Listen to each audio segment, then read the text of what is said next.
सुनो अब सार बात। तो ये बात समझ में आ गई कि अनेक भोग भोगने के बाद भी मन को सच्चा सुख नहीं मिलेगा।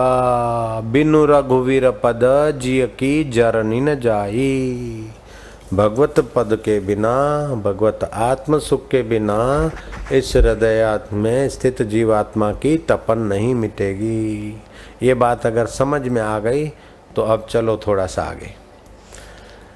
जहाँ पहुँचना है वहाँ का लक्ष्य का आप रोज स्मरण करो कि हमको निर्विकारी सुख में पहुँचना है, हमको आत्म सुख में पहुँचना है। इच्छा की पूर्ति अपूर्ति नहीं, इच्छा की निवृत्ति करके नारायण में पहुँचना है। ये आप अपना लक्ष्य बना लो। तो एक तो आप लक्ष्य जहाँ पहुँचना है वो निशाना बना लो, नहीं तो गाड़ी इधर गाड़ी उधर उधर उधर कई जन्म भटक जाता है जीवात्मा। एक तो जहाँ पहुँचना है उस लक्ष्य को आप बराबर सामने रखो और रोज मन को याद दिलाओ। दूसरी बात, उस लक्ष्य तक पहुँचने में जिस रास्ते जाना है उस रास्ते का बराबर तय कर लो, स्मरण कर लो। मानो आपको बम्बई जाना है तो वाया कहाँ होके जाना है? कलकत्ते से चले अथवा दिल्ली से चले तो बम्बई होके जाना है, तो रतलाम होके जाना है कि अहमदाबाद होके जाना है? अथवा दिल्ली से चले तो भोपाल होके जाना है कि फिर मद्रास होके बम्बई जाना है?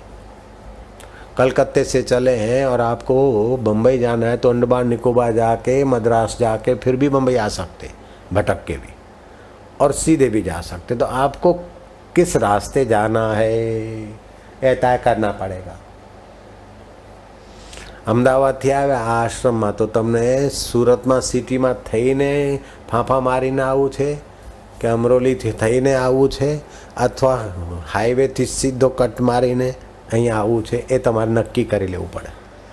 जैसी कृष्ण पादरावाળાને આવવું હોય બાય रोड तो सिटी में जवानी जरूर नहीं, અહીંથી सीधा आवे बरोड़ा।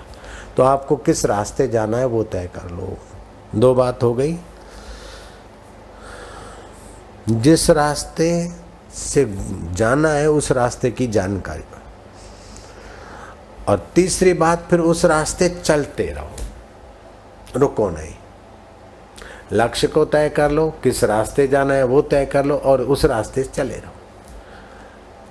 भोग का लक्ष्य है, भोगियों के रास्ते जाना है, नश्वर रास्ते जाना है, कि योग का लक्ष्य है, भक्ति का लक्ष्य है, ईश्वर प्राप्ति का लक्ष्य है। तो जैसा लक्ष्य है, जिस रास्ते जाना है उस रास्ते फिर चलते रहो। ऐसा नहीं एक दो दिन मुसाफरी की, फिर 4 दिन छुट्टी की, फिर 2 दिन चले, फिर 8 दिन छुट्टी की, तो महीने भर में जहाँ पहुँच सकते थे वहाँ तो कितने महीने लग जाएंगे। ऐसे ही इसी जीवन में जहाँ पहुँच सकते थे तो कई जीवन लग जाएंगे। इसलिए लग जाएं तो बस इसी जीवन में आत्मा परमात्मा के प्रगाढ़ सुख को, शाश्वत सुख को पूरा पा लें। दूसरी बात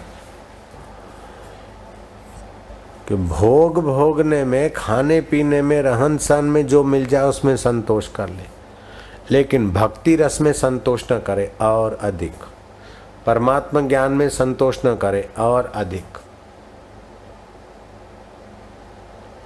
भवन, भोजन, भोग, इसमें तो संतोष कर ले, जैसा भी घर है, हाउस है, चाल से, अपार्टमेंट, नो प्रॉब्लम। तो लक्ष्य अपना तय कर ले, राह अपनी तय कर ले और चलना चालू रखे तो आराम से पहुंच जाएगा। वैराग्य से प्रीति बढ़ती है और प्रीति से वैराग्य बढ़ता है। भगवत प्राप्ति के साधन दुनिया का चिंतन अधिक ना करें, नहीं तो दुनिया का आकर्षण विकर्षण हमारा समय शक्ति खा जाएगा। दुनिया की बातें अधिक करे सुने नहीं, और दुनियादारों की क्रियाओं में अधिक दिलचस्पी न ले तो वो इसी जन्म में भगवत अनुराग का प्रसाद पाने में सफल हो जाएगा। जो भगवत अनुरागी नहीं है वो पागल जैसा है। जैसे पागल कुत्ता है ना, इधर से उधर, उधर से उधर, उधर से उधर भटकता है, ऐसे जिसका एक परमात्मा में अनुराग नहीं है, उस ऐसा मन पागल कुत्ते जैसा है।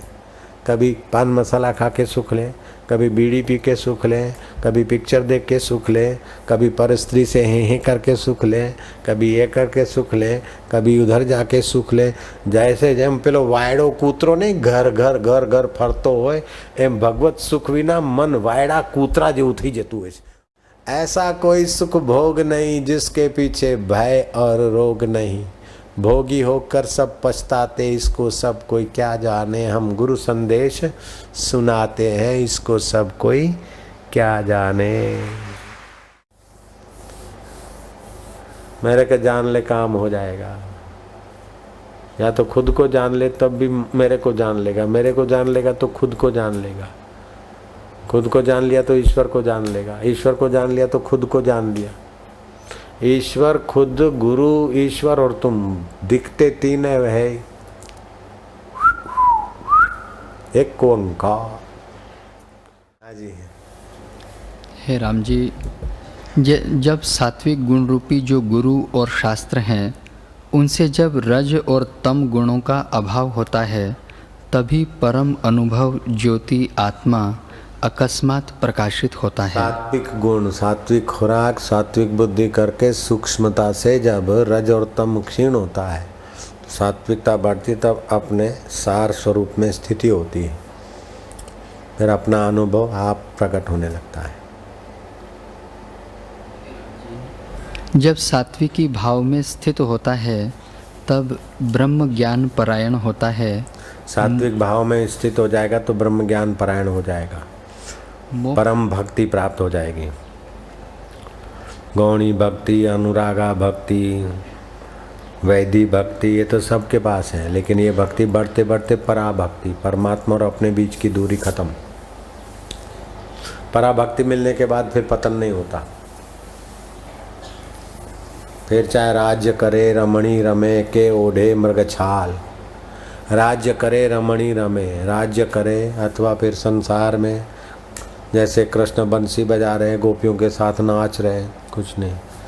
जनक राज्य कर रहे हैं, सुखदेव जी त्यागी हैं, सब एक परमात्मा को जाने मुक्त हैं। राज्य करे रमणी रमे के ओढ़े मृगछाल, जो करे से सहज में सो साहिब का लाल। अखा भगत ने कहा। हाँ जी। हे राम जी, जब मोक्ष पद की तीव्र अंतर्भावना होती है, तब ब्रह्म ज्ञान पाकर चक्रवर्ती राजा की नाई जीव स्थित होता है।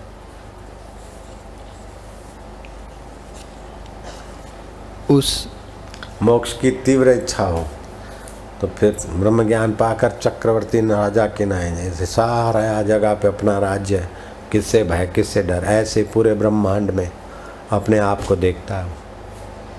मौज तो आत्मज्ञान पाने के बाद ही जीने का मज़ा आता है। उसके पहले तो कोई संसार के लिए रोता है, तो कोई यश के लिए रोता है, तो कोई धन के लिए रोता है, तो कोई पुत्रों के लिए रोता है, तो कोई माँ के लिए रोता है। यहाँ तो माँ गई तो भी रोना नहीं, अब बाप गया तो कोई रोना नहीं, सासू ससुरी सलड़े सारे सरे चले गए, कोई रोना आता ही नहीं तो कैसे रोए। अरे आए मेरे भाई चले गए।